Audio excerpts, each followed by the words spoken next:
in this video I want to just show you a really quick activity that you can use that can help to work on that pincer grip with your child. Establishing a good pincer grip is really key for things like fine motor skills, for writing, and just generally for isolating those fingers. So we like to really work on a good pincer grip. Things like big peg boards, taking pegs in and out of boards and putting them in and out is really good, but I know at the moment you might not always have all the resources to hand, so I wanted to look at something you could do with perhaps something you do have at home. What I've come up with is dried pasta shapes. So as you can see, I've just got here some little tube dry pasta shapes. You might have shells or bows, but they're really good because they're great for picking up.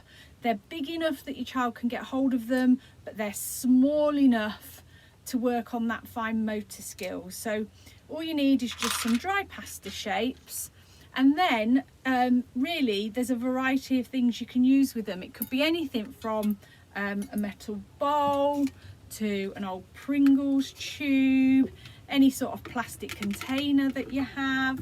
It doesn't even have to be as big as that, it can just be a little one like this, or even different size tubes. So this is from a kitchen foil, but you could use a bigger one from kitchen towels, or things like that where you've got your tube.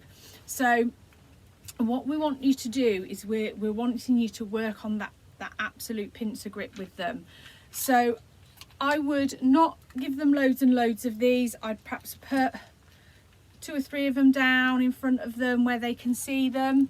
And I do a lot of hand over hand work with this to start with, because your child's likely to want to just grab them with their whole hand and put them in the bowl to get the noise.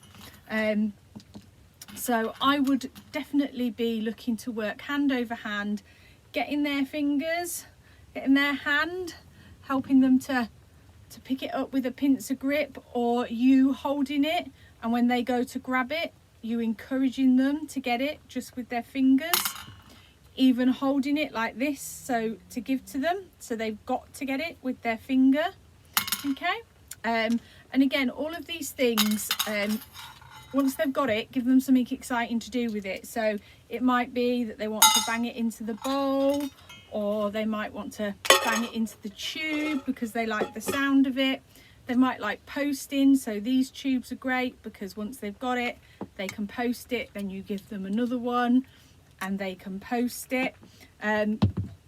Or they can post, just get a couple more, you can get them, let them post 1 or 2 into there, so they quite like that noise. But then once they've got a couple in there, you put the lid on and you let them have a shake with it. So that's their kind of, that's why they're doing it. That gets them wanting to put the things into there so they can make a shaker out of it.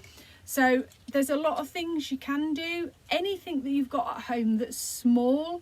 So things like this are great because they're nice and solid. They make great noise in things, particularly in Pringles tubes, and they're easy to pincer, and you've probably got them at home. Posting into anything or dropping into anything, so they've then you've got to give them another one which they've then got to post in, is really good. So anything like that, but encouraging them the whole time rather than picking these things up with their whole hand to put in there, encouraging them to do it with their fingers. So it might be that you take their hand and you just manipulate them into picking up with just that bit. So you might have their whole hand and you might just encourage them to pick up with that bit. Again, you could put it in your hand like this, so there's only a little bit, so they can only get a finger or 2 onto it to pull it out, to get hold of it. So anything that encourages them to use that motion when taking the item to put it into the bowl. So that's just a really quick video around some things you can do for pincer grip. The one thing I would say is, as with anything, if you're using something small and hard like this with your child, please don't leave your child unsupervised with them. Okay, I know we're asking you to do something with small objects, So please just make sure that you are with them when they are playing with those small objects, and if you are not going to be with them, then take the small objects away so there's no danger of them putting them in their mouth or choking on them or anything like that. We'd love to see any videos you have of any of your ideas for pincer grip activities. As always, hope that helps.